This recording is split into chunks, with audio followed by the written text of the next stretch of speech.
Johnny Silverhand is a lot of things. Asshole, presumed terrorist, philosopher, junkie. An impressive cop. A former soldier who was deeply burned by the truth of what makes war tick. Money. Eddies. Skrilla. But more important to him than any element of his character was what he pursued and believed. His code. He would destroy Arasaka and everything it stood for. Their greed. Their tyranny. Johnny viewed himself as an instrument. The hand of justice that was meant to dismantle the establishment through a devout unwillingness to observe it, and a willingness to do great harm to himself and people he cared about, if it meant hurting who he hated. Johnny is who the worst parts of ourselves wish we could be. A callous machine that gets what it wants and sticks it to the man. People throw around the term male fantasy a lot. It's used as a sort of insult to the tightrope that male protagonists walk in basic-ass movies and media between being a family man of principles and a murderous nutjob, frequently occupying both roles simultaneously. They're badass but good, the old violent bastard with a heart of gold shtick. In my opinion, Johnny Silverhand is a satire to this common trope. He's a dickhead, womanizer, terrorist, yet he still fits this mold that we've grown accustomed to accepting. He's bad, but principled. He observes a code, and for some reason that makes him more than just Ted Bundy or Ed Gein or Adam Smasher, despite admittedly having no reservations about killing people who don't fit his criteria. I love how they made Johnny because he's supposed to be worse than the Arthur Morgans and Nathan Drakes and V's of gaming, yet in most ways he isn't different at all. He's just more honest about what he is and his motivations. This game shows the fact that what he believed in mattered less than what he did, that actions defined him far more than his code, despite telling you the opposite. When you really think, he's incredibly hard to justify, but the game gives you all the typical anecdotal reasons to do so, to show just how easily we can forget, how much we can forgive when we like what it looks like someone stands for, whether they actually do or not. He also plays foil to the main character, V, throughout the course of the game, but just as we are convinced via seemingly relatable characters, over time, V can be swayed to Johnny's type of thinking depending on how you play the game. It's ironic because literally what's happening due to the relic in your head is that you're becoming Johnny. His mind is slowly replacing yours. However, buying into the propaganda is not a requirement of the relic's influence. To truly become him, for V to sympathize with the skewed mantra guiding Johnny's decisions is a choice. You must choose to be radicalized. Society loves extremes. Every day we're bombarded with overtly polarized viewpoints and stories that elicit overwhelming emotion at the expense of the facts. Stories with badass heroes and evil villains. Who occupies which spot changes depending on the news network that you're watching. We like clean lines. Inconsistency makes us uneasy. Extremes make drawing lines easier. Loud, boisterous, and uncompromising opinions that reflect the consensus of a demographic. Everyone who doesn't agree is the enemy. Everyone who isn't this is that. A tidy little box for each way of being. Johnny exemplifies this way of thinking. One of the first comments V makes when he experiences being Johnny is that he looked out on Night City and he hated everything in it. In the common us versus them mentality, someone has a core group that they identify with, and everyone else is wrong, the enemy, they're dumb, etc. Johnny had painted the masses as them, and himself, and maybe a couple of others, although he didn't seem to actually value them in the traditional sense, as us. This antisocial self-exceptionalism is becoming uncomfortably common. Compoundingly, the internet has allowed this line of thinking to reinforce itself. What I'm describing is essentially just narcissism, maybe not quite. NPD, narcissistic personality disorder, for those who don't get exposed to that term a lot. Maybe not that level, but, narcissism light. The glorification of wealth and influence has led to this behavior being revered so long as it leads to wealth or is badass or something along those lines. That's why Johnny Silverhand, despite being a textbook narcissist who considers his hand his closest personal friend, is still somehow dope as fuck in a way that we cannot describe. This has led to a really common problem with something like Cyberpunk 2077, when elements are meant to be taken as satire.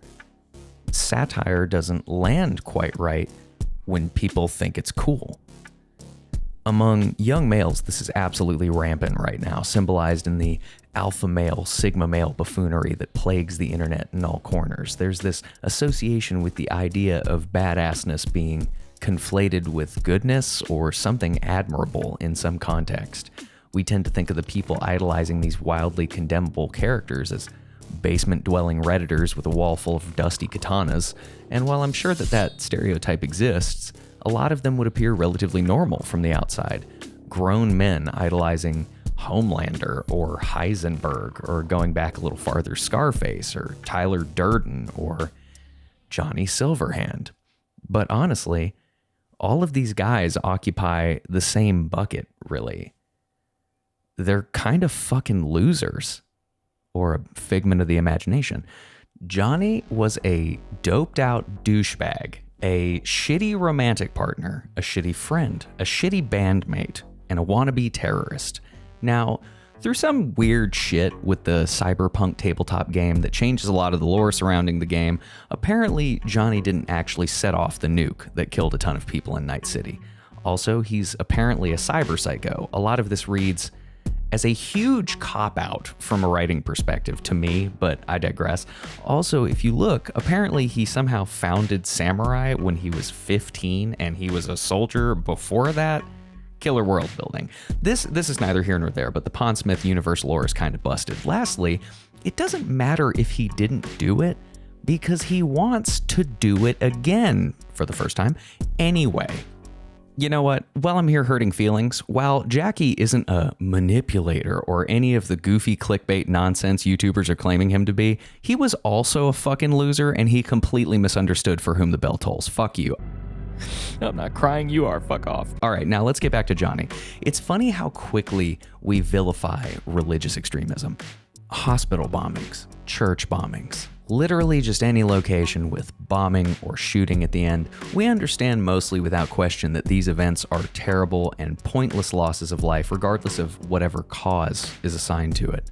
But when we think of the idea of revolution, when we start getting all bald eagle about it, the memory of what this shit actually looks like and what it leads to gets completely lost in the perceived righteousness of it, the perceived badassness.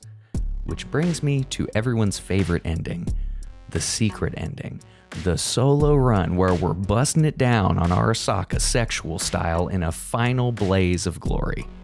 Now, you would think that Jackie's goal of being a Night City legend, ending in him dying a pretty unbadass death, leaving his girl and his mother in the lurch, would have been enough to show V that the idea of going out a legend or dying for the cause throughout history, you can see that this boils down to the same shit, is not worthwhile. But hey, at least he got his drink, right? It's a goddamn Moscow mule, Jackie, except for the splash of love. Did you come in my Moscow mule? This ending says, I've learned absolutely nothing. It says V still places value in the same surface level bullshit that they did before they chipped this burnout into their head in the first place. It ends with V dying, choking on blood, sputtering out, but did it look cool? And then they poop their pants because they're fucking dead. Aside from the idea of being a legend, you could say you're doing this to destroy Arasaka. Why? Are you also destroying Militech? Are you destroying what makes people like Yorinobu continue to exist? What are you doing? Johnny himself even alludes to so much, saying when you get rid of one corpo, another pops up to take his place. Was that a platitude? What's different about this? The terrible behavior of governments and corporations are side effects of human tendencies that we aren't properly acknowledging. Destroying them doesn't change that even remotely, which we can observe in how many revolutions and regime changes implant regimes that suck just as bad or worse than the previous one. This is the frustrating thing about so many of these ideologies in the real world. Even I myself have occasional leanings toward anarchism from time to time, thinking dumb shit like, man, we just need to start over, burn down these institutions, and replace them with what? And when you ask this, you get these eyes glazed over, half-cocked answers that reveal that 99% of people experiencing these thoughts have thought a lot about the dismantling and very little on everything that happens after that. Or they're just like, we should just let people exist without government, just be free. And look, I dislike government far more than the average person, but you're describing the Wild West, where the law was force and disputes were settled with force and wealth was distributed with force, etc. In the main game, the Star was easily the best ending because you put value in spending your remaining time with your loved ones, and who knows, maybe they found a cure, maybe they didn't, but your head was in the right place. There wasn't an ending where you lived, so this was the best one. All the other ones are like intentionally dystopian, cyberpunky endings. They are not like the Star was obviously the good ending. It's crazy that this is even controversial. The best ending now, though, the mature ending, where you do the same thing, the Tower. Oh, here come the comments. Now look, what I will say off the rip, what happens to Songbird, even though she is sort of the villain of Phantom Liberty in a lot of ways, sorry not sorry, is not great. But this is a fucking real life ending. It's bittersweet, it's tough because V has to start over and rebuild what he perceived to be the core tenets of his life. But you know what? Getting a chance to start over and live a life is better than basically dying for cool points. And it's a lot more than most people get. It's the adult decision to continue to build on what exists. It's what real change looks like, doing difficult work. Johnny's principles, when you strip them down, are just as self-serving as the corporations he despises. He wants to destroy with no concrete plans of how to rebuild. It's childish, short-sighted, and solves absolutely nothing. And analyzing history will tell you the same. As is the case with many ideologies that seem cool but suck in practice, it's too easy. Life is complicated, and if we could fix our issues by blowing stuff up and starting over, then the Middle East would look like paradise. Idolizing these men is rooted in fears of weakness. Guys hate being perceived as weak. It's the ultimate humiliation in a lot of ways.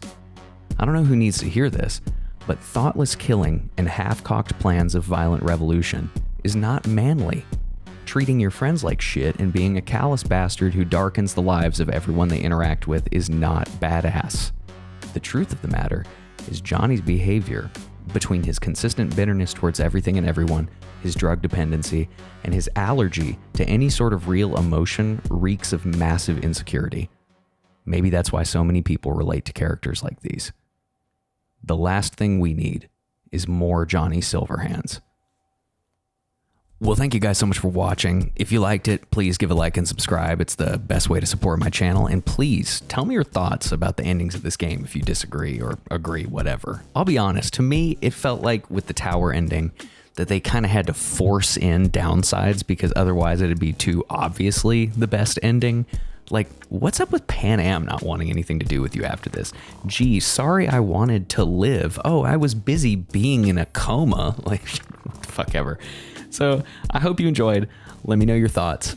And as always, don't you dare go hollow.